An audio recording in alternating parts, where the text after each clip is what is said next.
Oh, voila! This is another stew, another day after cooking like this. You open it and you add the fish to it like this. If you look very well, this fish is air dry by the air dryer. Now you see, you put them so they can occupy their own space. You see, this is it.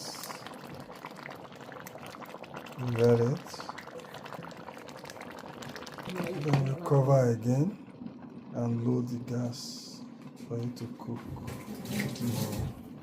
For after 10 minutes, I'll come back. Oh, voila! This is what we have after 5 minutes. I can show you now that the food is ready to serve now.